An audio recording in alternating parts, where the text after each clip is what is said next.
ஹல்லேலூயா. பிதாவாகிய தேவனாலும் குமாரனாகிய கிறிஸ்து இயேசுவினாலும் உங்களுக்கு கிருபையும் சமாதானமும் உண்டாவதாக.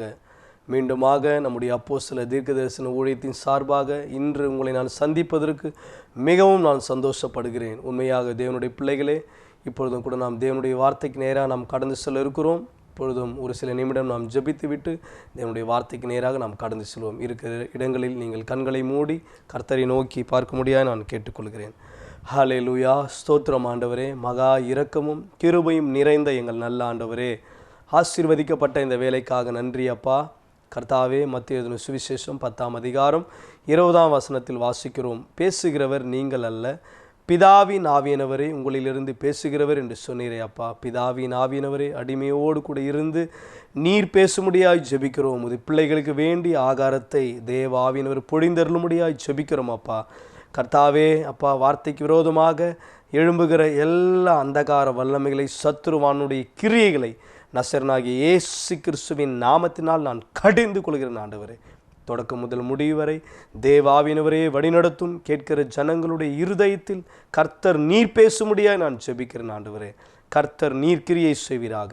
உங்கள் நாமத்துக்கே மகிமை உண்டாகட்டும். மீட்பரும் இரட்சகருமாகிய இயேசு கிறிஸ்து மூலம் வேண்டிக் கொள்கிறோம் ஜீவனுள்ள நல்ல பிதாவே. ஆமேன், ஆமேன். ஹல்லேலூயா. கர்த்தருடைய பரிசுத்த நாமத்துக்கு மகிமை உண்டாவதாக. மீண்டுமாக நம்முடைய அப்போஸ்தல தீர்க்க தரிசன ஊழியத்தின் சார்பாக இந்த வார்த்தையை கேட்டுக்கொண்டிருக்கிற உங்கள் யாவரையும் நான் வாழ்த்துகிறேன், நான் வரவேற்கிறேன். இப்பொழுது தேவனுடைய வார்த்தைக்கு நேராக நாம் கடந்து செல்வோம். இன்றைய தினத்தில் நாம் பார்க்க போகிற தேவனுடைய வார்த்தையானது, செய்தியின் தலைப்பு, அவர் நாமத்தில் நிகரில்லாத அதிகாரம் நமக்கு உண்டு. கர்த்தராகிய இயேசு கிறிஸ்துவினுடைய நாமத்தில் நிகரில்லாத அதிகாரம் நமக்கு உண்டு. ஹல்லேலூயா. வசனத்தை நாம் பார்ப்போம். மத்தேயு எழுதின சுவிசேஷம் 28ஆவது அதிகாரம் அதில் 18ஆம் வசனம் இப்படியாய் சொல்லுகிறது. கர்த்தராகிய இயேசு கிறிஸ்து சொல்லுகிறார், அப்பொழுது இயேசு சமீபத்தில் வந்து அவர்களை நோக்கி, வானத்திலும் பூமியிலும் சகல அதிகாரமும் எனக்கு கொடுக்கப்பட்டிருக்கிறது என்று சொல்லுகிறதை நாம் பார்க்க முடியும். உண்மையாகவே தேவனுடைய பிள்ளைகளே, இந்த வார்த்தையை இயேசு கிறிஸ்துவானவர் எங்கே சொல்லுகிறார், எதற்காக சொல்லுகிறார் என்று சொல்லி நாம் பார்க்கும் பொழுது, மத்தேயு எழுதின சுவிசேஷத்தில் கடைசி அதிகாரத்தில் இயேசு கிறிஸ்து மரித்து 3ஆம் நாள் உயிரோடு கூட உயிர்த்தெழுந்து சீஷர்களுக்கு அவர் தரிசனமாகிறார். தரிசனமாகி அவர் பரமேறுகிற சமயத்தில் அசன்சேஷன் என்று சொல்லி பார்க்க முடியும் இங்கிலீஷில். அவர் பரலோக ராஜ்யத்தில் எடுத்துக்கொள்ளப்படுகையில், அந்த எடுத்துக்கொள்ளப்படுகிறதுக்கு முன்பதாக இயேசு கிறிஸ்துவானவர் அவர் தம்முடைய சீஷர்களை நோக்கி ஒரு கட்டளையை அவர் சொல்லுகிறார். அதிகாரத்தையும் குறித்து அவர் சொல்லுகிறதை பார்க்க முடியும்.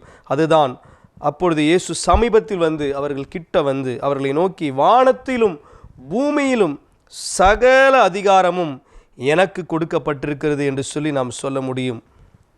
இங்கே இயேசு கிறிஸ்து அப்படிதான் சொல்லுகிறார். நாம் உண்மையாக தேவனுடைய ஜனங்களே, இன்றைக்கு நாம் பார்க்கும் பொழுது அதிகாரமானது ஏசப்பாக்கு மாத்திரம்தான் கொடுக்கப்பட்டிருக்கிறது என்று சொல்லி அநேக ஜனங்கள் சொல்லி கொண்டிருப்பார்கள். ஆமாம், ஒருவேளை இருக்கிறது, அப்படிதான் இருக்கிறது.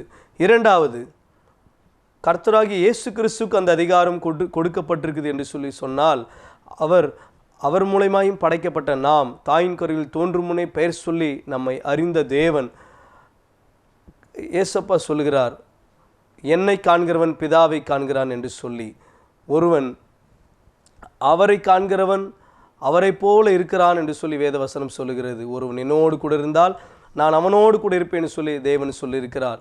தேவனுடைய ஜனமே, தேவனுடைய பிள்ளைகளாக இருக்கிற நமக்கு அவர் நமக்கு தகப்பனாக இருக்கிறார்.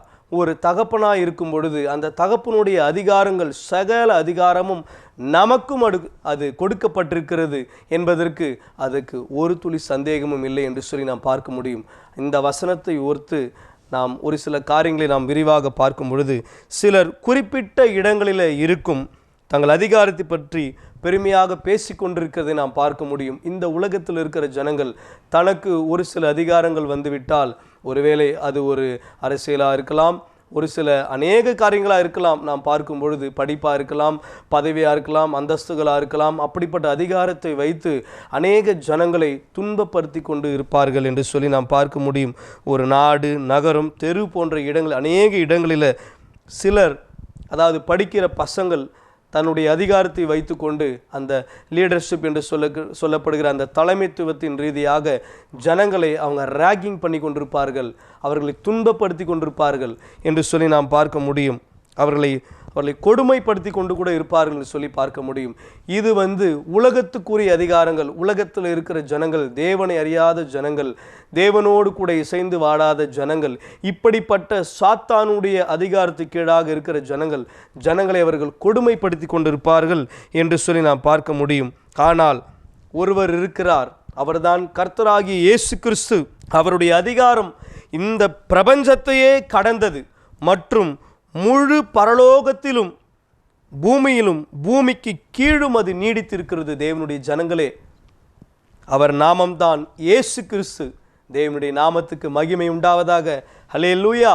அவருடைய நாமம்தான் இயேசு கிறிஸ்து. அவருடைய நாமத்தை சொன்னால் வியாதி நீங்கும், பலவீனம் நீங்கும், நோய்கள் போகும், பேய்கள் ஓடும், பொல்லாத மாந்திரிக கட்டுகள், செய்வினை கட்டுகள் எல்லாம் அறுக்கப்படும், கடன் பிரச்சனைகள் மாறும், உங்கள் சூழ்நிலைகள் மாறும், உங்களுடைய பலவீனங்கள் மாறும். இயேசு கிறிஸ்து என்னும் நாமத்தை நீங்கள் சொல்லும் பொழுதே அந்த சாத்தான் உங்கள் குடும்பத்தை விட்டு ஓடுகிறதை நீங்கள் பார்க்க முடியும். ஏனென்றால் அந்த அதிகாரத்தை தேவன் நமக்கு கொடுத்திருக்கிறார். மார்க் எழுதின சுவிசேஷம் 16ஆம் அதிகாரத்தில் அதில் கடைசி வசனங்களை நாம் பார்க்க முடியும். சாவுக்கு ஏதுவான யாதொன்றை குடித்தாலும் அது அவர்களை சேதப்படுத்த மாட்டாது. விசுவாசிக்கிறவர்களால் நடக்கும் அடையாளங்களால் அவனை நாமத்தினால் பிசாசுகளை துரத்துவார்கள், நவமான பாஷைகளை பேசுவார்கள் என்று சொல்லி அநேக வார்த்தைகளை தேவன் நமக்கு கொடுத்திருக்கிறார். தேவனுடைய பிள்ளைகளே, அதிகாரத்தை தேவன் நமக்கு கொடுத்திருக்கிறார். அந்த அதிகாரத்தை நாம் எப்படிப்பட்ட அதிகாரமாக நாம் செயல்படுத்தி கொண்டிருக்கிறோம் என்று சொல்லி நாம் யோசித்து பார்க்க வேண்டும். இன்னும் கூட நாம் பார்க்கும் பொழுது அவருடைய ஆளுகைக்கும் ஆதிக்கத்துக்கும் அதிகாரத்துக்கும் யாருக்கும் எதுவும் இந்த உலகத்தில் அது விதி விலகவில்லை. ஹல்லேலூயா என்று வேதாகமம் சொல்லுகிறது. இந்த வசனத்தை நாம் ஆழமாக பார்க்கும் பொழுது எபேசியர் 1ஆம் அதிகாரம் அதில் 20வது வசனத்திலிருந்து 22வது வசனம் வரைக்கும் பார்க்கும் பொழுது இயேசு கிறிஸ்து பயன்படுத்தும் ஒரு நிகரற்ற மற்றும் இணையற்ற அதிகாரத்தை பற்றி அதிகமான வெளிச்சத்தை இந்த வசனத்திலே அது காட்டுகிறது. என்னவென்றால், தேவன் அவரை மரித்தோரிலிருந்து எழுப்பி உன்னதங்களில் உள்ள சிம்மாசனத்தில் உட்காரும்படி செய்து பிரபஞ்சத்தையும் அனைத்து விண்மீன் மண்டலங்களில் இருந்து அரசாங்கங்கள் வரைக்கும் இயக்கும் பொறுப்பை அவருக்கு பிதாவானவர் கொடுத்திருக்கிறார். இது சாதாரண ஒரு காரியமா என்று சொல்லி பாருங்க. அவர் சொல்லாமல் இந்த உலகம் சுழலாது. அவர் சொல்லாமல் சந்திரன் ஒளி கொடுக்காது. அவர் சொல்லாமல், அவர் பேசாமல், அவர் பார்க்காமல் சூரியன் வெளிச்சம் கொடுக்காது, காற்று வீசாது, நாம் முடியாது. எல்லா அதிகாரத்தையும், யூனிவர்ஸ் கேலக்சியில் உள்ள எல்லா அதிகாரத்தையும் தேவனாகி கர்த்தர் பிதாவானவர் நம்முடைய இயேசு கிறிஸ்துவானவருக்கு கொடுத்திருக்கிறார் என்று சொல்லி இந்த வசனம் சொல்லுகிறது. மீண்டும் அவருடைய ஆளுகையில் இருந்து எந்த ஒரு நாமமோ அதிகாரமோ விதிவிலக்கு பெறவே இல்லை. அவருடைய ஆளுகையிலிருந்து எந்த ஒரு நாமமோ அவருக்கு கொடுக்கப்பட்ட அதிகாரமானது அது கர்த்தராகிய இயேசு கிறிஸ்துக்கு மட்டும்தான் அந்த அதிகாரம். அவரை காட்டிலும் எந்த ஒரு அதிகாரமும் இந்த பிரபஞ்சத்திலோ வானத்தின் கீழிலோ மேலோ எந்த ஒரு நாமமே இல்லை. இயேசு கிறிஸ்துவின் நாமமே அல்லாமல் எந்த ஒரு நாமத்தினாலும் விடுதலையும் இல்லை, இரட்சிப்பும் இல்லை, சமாதானமும் இல்லை, சந்தோஷமும் இல்லை, சௌக்கியமும் இல்லை. அந்த நாமம்தான் இயேசு கிறிஸ்து. அந்த நாமத்தை நோக்கி நீங்கள் பார்க்கும் பொழுது உங்களுக்கு சுகம் உண்டாகும். தேவனுடைய பிள்ளைகளே, பெலன் உண்டாகும். இதில் நாம் பார்க்க முடியும். மீண்டுமாக இது தற்சமயத்திற்கு மட்டும் அல்லாமல் இந்த கர்த்தருடைய நாமமானது ஏதோ ஒரு டெம்பரரியான ஒரு செயலுக்கு மாத்திரம் அல்ல, ஒரு நித்தியத்திற்குமாகும். இது ஒரு நித்தியமாகும், நித்திய நாமம். இவருடைய நாமமானது ஒரு நித்திய நாமம். இதுக்கு உதாரணமாக நாம் பார்க்கும் பொழுது இப்பொழுது உலகத்தில் வாழ்ந்து கொண்டிருக்கிற ஒரு சில ஜனங்கள் ஒரு குறிப்பிட்ட வயது வரைக்கும் அவர்கள் வாழ்ந்து கொண்டிருக்கும் பொழுது ஏதோ ஒரு சாதனைகளை அவர்கள் செய்திருந்தால் அந்த சாதனை நிமித்தமாக ஏதோ ஒரு நற்காரியங்களை ஜனங்களிடத்தில் அவர்கள் செய்திருப்பார்கள். அந்த நற்காரியத்தின் நிமித்தமாக அவர்கள் ஒரு சில காலம் இந்த உலகத்தில் வாழ்ந்துவிட்டு இந்த உலகத்தை விட்டு அவர்கள் மரித்து போகும் பொழுது அவர்கள் செய்த நன்மை நிமித்தமாக அவர்கள் செய்த ஒரு சில நற்கிரிகளை நிமித்தமாக அவர்கள் நினைத்து பார்ப்பார்கள், மரித்தாலும் நினைத்து பார்ப்பார்கள். ஆனாலும் நாட்கள் கழிய அநேக நற்பண்புகள் அவர்கள் என்ன செய்து கொண்டு என்ன செய்தாலும் என்ன பண்ணாலும் அவர்கள் நினைத்து கொண்டே இருக்கிற ஒரு இடத்தில் இருக்க மாட்டார்கள். ஆனால் நம்முடைய கர்த்தராகிய இயேசு கிறிஸ்து அவர் சகல அதிகாரத்தையும் உடையவர், அவர் சர்வத்தையும் படைத்தவர். எல்லா நாமமும் அழிந்து போனாலும் ஒழிந்து போனாலும் இவருடைய நாமம் அழியாத நாமம். அவர்தான் இயேசு கிறிஸ்து. அவருடைய நாமம் வரலாறு படைத்த நாமம். அவருடைய நாமம் எல்லா சாத்தான்களின் கிரியைகளை அழித்த நாமம், சத்துருவின் கோட்டைகளை ஜெயித்த நாமம், பாதாள கதவுகளை சிதறடித்த நாமம், சாத்தான்களுடைய கிரியைகளை சுட்டரித்த நாமமாக இருக்கிறது. வியாதிகளை சுஸ்தப்படுத்தின நாமம், பலவீனர்களை பலப்படுத்தின நாமம், சமாதானம் இல்லாத ஜனங்களுக்கு சமாதானம் கொடுக்கிற நாமம் அவர்தான் இயேசு கிறிஸ்துவின் நாமம். அவருக்கே அந்த கடைசி அதிகாரமும் உண்டு, கடைசி வார்த்தையும் அவருடையதே. இந்த உலகத்தினுடைய கடைசி வார்த்தைகளும் தேவனுடைய வார்த்தைகளும் அது அவருடையதே என்பது சொல்லி வேதம் சொல்கிற தேவனுடைய ஜனங்களே, இதில் மிகவும் நம்ம பரவசம் அடையக்கூடிய ஒரு பகுதி என்னென்று சொல்லி நாம் பார்க்கும் பொழுது, நாம் அவருடன் ஒன்றாக இருப்பதால் நமக்கு அவருடைய அதிகாரம் கொடுக்கப்பட்டுள்ளது. நாம் அவரை போலவே இருக்கிறபடினாலே, அவருடன் ஒன்றாக இருக்கிறபடினாலே, அதான் தேவன் சொல்கிறார், ஒருவன் என்னோடு கூட இருந்தால் நான் அவனோடு கூட இருப்பேன் என்று சொல்லி. தேவனுடைய பிள்ளைகளே, உண்மையாகவே நாம் அவரோடு கூட இருக்கும் பொழுது தான் நாம் அவரை போல மாற முடியும். இந்த உலகத்தில் சொல்லுவார்கள், கன்றுக்குட்டியோடு சேர்ந்தா கன்றுக்குட்டி போல இருப்பாங்க. பண்டி கூட்டத்தில் போகும்பொழுது அந்த பண்டியினுடைய தன்மை தான் நமக்கும் வரும் என்று சொல்லி. உண்மையாகவே நாம் இன்றைக்கு எப்படிப்பட்டவர்களாக இருக்கிறோம்? அது மாத்திரம் அல்ல, நாம் யூதா கோத்திரத்து சிங்கத்தினுடைய பிள்ளைகளாக இருக்கிறோம், சிங்கக்குட்டிகளாக இருக்கிறோம். அவர் நம்மை அப்படிப்பட்ட ஒரு உயர்ந்த ஸ்தானத்தில் வைத்திருக்கிறார். ஆனால் நம்முடைய சிந்தனைகளோ ஒரு கீழான சிந்தனை. அவர் நம்மை கழுகுகளுக்கு ஒப்பாக நம்மை பார்க்கிறார். லேவியராக, ஆசாரியராக, ராஜாக்களாக நம்மை தேவன் வைத்திருக்கிறார். அவர் இன்றைக்கும் அப்படிப்பட்ட நிலைமையில் தான் நம்மை வைத்திருக்கிறார். நாம் எப்படிப்பட்டவர்களாக இருக்கிறோம்? நமக்கு கொடுக்கப்பட்ட அதிகாரத்தை நாம் எப்படி பயன்படுத்தி கொண்டிருக்கிறோம் என்று சொல்லி நாம் தான் யோசித்து பார்க்க வேண்டும். தேவனுடைய பிள்ளைகளை, உண்மையாகவே தேவனுடைய வசனம் அப்படிப்பட்ட ஒரு வல்லமையுள்ளதாக இருக்கிறது. நாம் அவருடைய வித்தா இருக்கிறோம், அவருடைய விதையா இருக்கிறோம், மற்றும் நாம் அவருடைய நாட்களின் நாம் தான் அவருடைய நாட்களின் நீடிப்பா இருக்கிறோம். தேவனுடைய பிள்ளைகளே, ஏசாயா 9ஆம் அதிகாரம் 6ஆம் வசனம் இப்படியாய் சொல்லுகிறது, கர்த்தத்துவம் அவர் தோளின் மேல் இருக்கும். கர்த்தத்துவம், அந்த வசனத்தை நாம் விவரித்து பார்க்கும்பொழுது ஷார்ட்டாக அந்த வசனத்தை நான் சொல்லுகிறேன், முக்கியமான அந்த காரியத்தை மாத்திரம். கர்த்தத்துவம் அவர் தோள்களின் மேல் இருக்கும். அவருடைய தோல் ஆனது அது சபையை குறிக்கிறது. தேவனுடைய பிள்ளைகளை, அவர் தோல் சபையை குறிக்கிறது. அதாவது பார்க்கும் பொழுது ஒரு ஆரஞ்சு பழமோ இல்லை ஆப்பிள் பழமோ ஏதோ ஒன்று இருக்கிறது. அந்த பழமானது உள்ளே இருக்கும் பொழுது அதற்கு நல்ல ஒரு ஆற்றலையும் நல்ல ஒரு பலத்தையும், உள்ளிருக்கிற பழம் கெடாமல் இருப்பதற்கு வெளியே இருக்கிற அந்த தோலானது அதை கவர் பண்ணி எவ்வளோ மழை அடித்தாலும் காற்றடித்தாலும் வெயில் வந்தாலும் அது தாங்கி கொள்ளுகிறதா இருக்கிறது. நம்ம அழகாக கடையில் போய் வாங்கி நம்ம அதை சாப்பிடும்பொழுது எவ்வளோ அது டேஸ்ட்டாக இருக்குதுன்னு சொல்லி நீங்கள் அறிந்து கொள்ள முடியும். நான் ஒரு எக்ஸாம்பிளாக நான் சொல்லுகிறேன். அதே போல தான் நம்முடைய வாழ்க்கையில் நாம் இது ஒரு சதையாக இருக்கும் பொழுது நம்முடைய சரீரம் ஒரு சதை இருக்கிறது. அந்த சதைக்கு மேலாக இருக்கிற அந்த தோலானது வேதவசனம் சொல்லுகிறது, கர்த்தத்துவம் அவர் தோள்களின் மேல் இருக்கும். அவர் தோல் சபையை அதாவது நம்மை குறிக்கிறது. நாம் அவருடைய சரீரம். தேவனுடைய பிள்ளைகளே, அதிலிருந்தும் அதன் மூலமாகவும் அவர் இன்றும் பேசிக்கொண்டு கிரியை செய்து கொண்டிருக்கிறார். சபையின் மூலமாக சபையிலிருந்து தேவன் பேசி கொண்டிருக்கிறார். அவர் நம்மை பாதுகாத்து கொண்டிருக்கிறார். அவருடைய சிறகுகளின் நிழலில் நம்மை மூடிக்கொண்டு அவர் மூடி வைத்து கொண்டிருக்கிறார். உன்னதமானவரின் மறைவில் இருக்கிறவன் சர்வ வல்லவருடைய நிழலில் தங்குவான் என்று சொல்லி வேதவசனம் சொல்கிறது போல அவருடைய சர்வ வல்லவருடைய நிழலில் நாம் மறைக்கப்பட்டுள்ளோம். எல்லா பொல்லாங்கன் எய்யும் அந்த அம்புகளில் இருந்து, சாத்தானுடைய தீமையான அந்த கிரியைகளிலிருந்து தேவன் அவருடைய கிருபைக்குள்ளாக, அவருடைய மகிமைக்குள்ளாக நம்மை இவர் மூடி வைத்துள்ளார். தேவனுடைய பிள்ளைகளே, அவர் தோல் சபையை குறிக்கிறது. சபை, வேதவசனம் சொல்லுகிறது, ஒருவன் என்னை தொடுகிறவன் கண்மணியை தொடுகிறான் என்று சொல்லி, உன்னை தொடுகிறவன் கண்மணியை தொடுகிறான். உங்களை தொட்டால் அது அவருடைய கண்மணியை தொடுகிறது போல. அதனால் நீங்கள் எதை குறித்தும் நீங்கள் கவலைப்பட வேண்டாம். வியாதியை குறித்தோ, பலவீனத்தை குறித்தோ, போராட்டத்தை குறித்தோ, கடன் பிரச்சனையை குறித்தோ, உங்கள் பிள்ளைகளுடைய வாழ்க்கையை குறித்தோ, உங்களுடைய குடும்பத்தினுடைய காரியத்தை குறித்தோ எதிர்காலத்தை குறித்து எதையும் குறித்து நீங்கள் கவலைப்படக்கூடாது என்று சொல்லி வேதவசனம் தெளிவாய் நமக்கு சொல்லுகிறது. தேவனுடைய பிள்ளைகளை, மத்தேயு சுவிசேஷம் 28ஆம் அதிகாரம் 18வது வசனத்தை மீண்டும் நாம் பார்க்கும் பொழுது, வானத்திலும் பூமியிலும் எல்லா அதிகாரமும் அவருடையது என்று இயேசு உறுதிப்படுத்திய உடனே அடுத்த வசனம் 19ஆம் வசனத்தில், எல்லா தேசங்களுக்கும் சென்று போதிக்கும்படி அவர் நமக்கு ஒரு கட்டளை ஏன் கொடுக்கிறார் என்பதை இங்கே நாம் புரிந்து கொள்ள முடியும். இது உங்களுக்கு உதவும். இந்த காரியமானது நாம் சொல்லி கொண்டிருக்க காரியம் இது உங்களுக்கு மிகவும் உதவும். அது ஒரு அசாதாரணமானது. ஏனென்றால் நாம் அவருடைய இருக்கையில் அமர்ந்திருக்கிறோம்.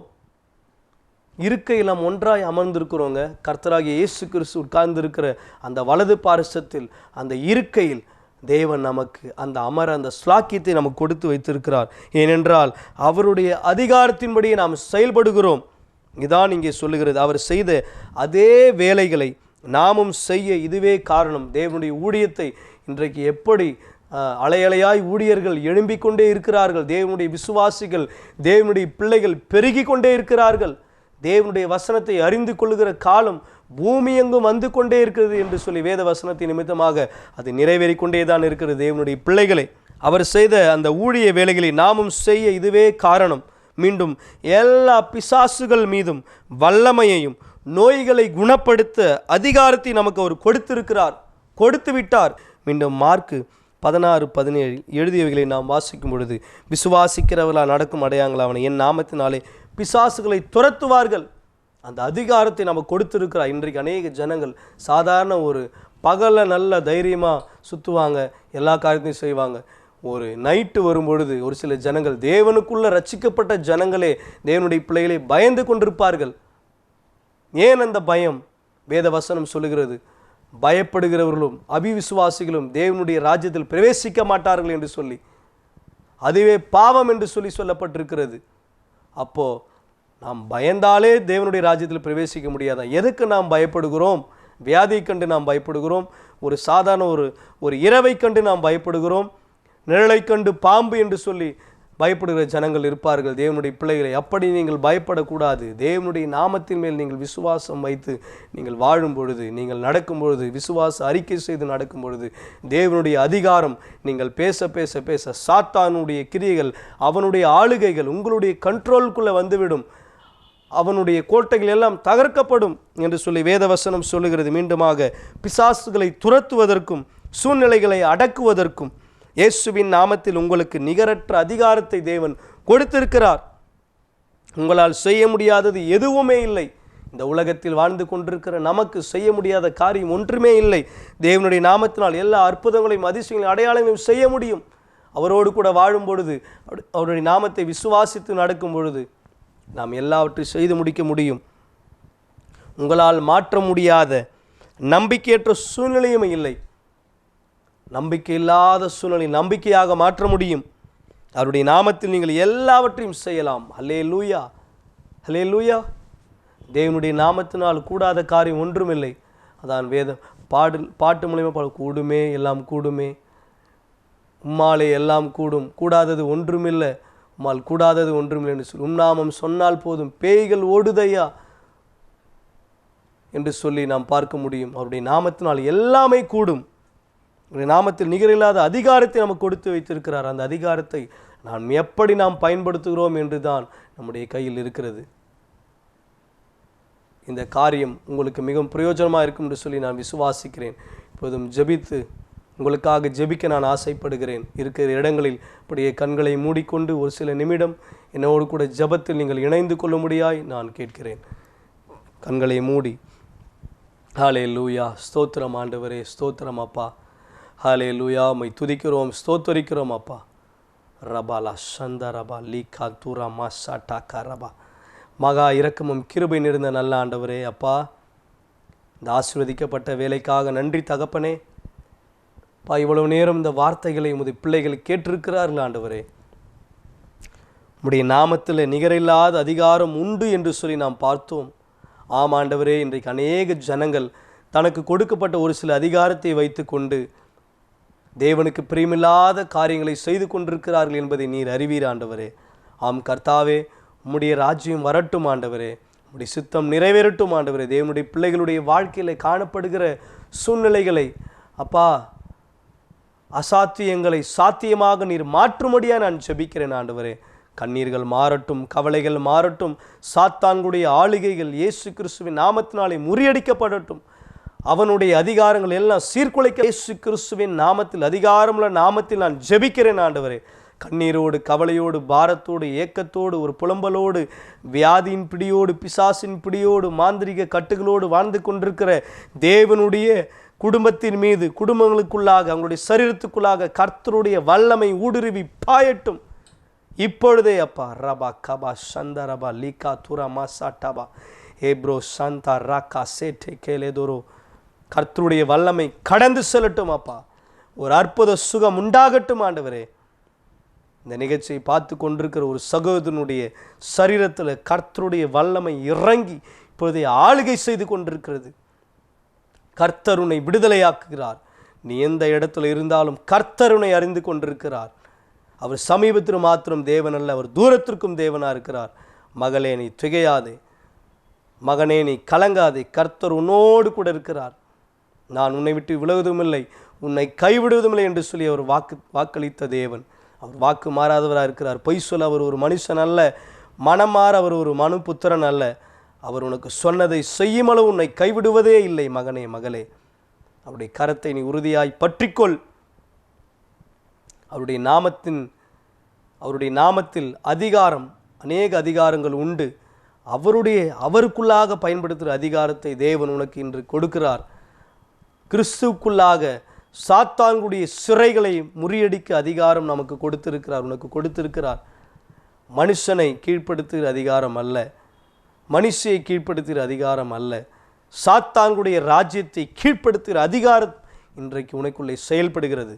அந்த அதிகாரத்தை பெற்றுக்கொள். ரிசீவ் இட் இந்த name of the Lord Jesus Christ. இயேசு கிறிஸ்துவின் நாமத்தினாலே நீ அந்த அதிகாரத்தை பெற்றுக்கொள். இழந்த அபிஷேகத்தை பெற்றுக்கொள். இழந்த சுகத்தை பெற்றுக்கொள். இழந்து போன ஆசீர்வாதங்களை மீண்டும் நீ பெற்றுக்கொள்ளுகிறாய். இன்றே இப்பொழுதே கர்த்தர் உன் வாழ்வில் அற்புதங்களை செய்து முடிக்கிறார். கர்த்தர் செய்த நன்மைகளை சாட்சியாக கூற ஒருபோதும் நீ வெட்கப்படாதே. தேவனுடைய நாமத்தை நீ மகிமைப்படுத்து. கர்த்தாவே, உமது பிள்ளைகளை நீ ஆசீர்வதியும், பலப்படுத்தும், கிருபைக்குள்ளாக நீர் மூடிக்கொள்ளும் ஆண்டவரே. உமக்கென்று அவர்கள் ஓங்கி வளரட்டும் ஆண்டவரே. செழித்தோங்கட்டும், பூத்து குலுங்குற அப்பா ஒரு வாழ்க்கையாக மாற்றும், அழகுபடுத்தும், ஆசீர்வதியும். இவர்களுக்காக நான் ஜெபித்திருக்கிறேன் கர்த்தாவே. இந்த ஜெபங்கள் அவருடைய வாழ்க்கையில் கிரியை செய்து கொண்டிருக்கிறபடினாலே ஸ்தோத்திரம். கண்ணீர்கள், கவலைகள் எல்லாவற்றையும் மாற்றி ஆனந்த களிப்பாய் ஆசீர்வாதமாய் மாற்றியதுக்காய் ஸ்தோத்திரம். மீட்பரும் இரட்சகருமாக இயேசு கிறிஸ்துவை வேண்டி ஜெபிக்கிறேன் ஜீவனுள்ள நல்ல பிதாவே, ஆமென். ஆத்துமாவே கர்த்தரை ஸ்தோத்திரி, உள்ளமே பரிசுத்த நாமத்தை ஸ்தோத்திரி. ஆத்துமாவே கர்த்தரை ஸ்தோத்திரி. கர்த்தர் செய்த சகல உபகாரங்களை ஒருபோதும் மறவாதே. ஆமென், ஆமென். ஹல்லேலூயா, ஹல்லேலூயா. God bless you. God bless you. Thank you so much.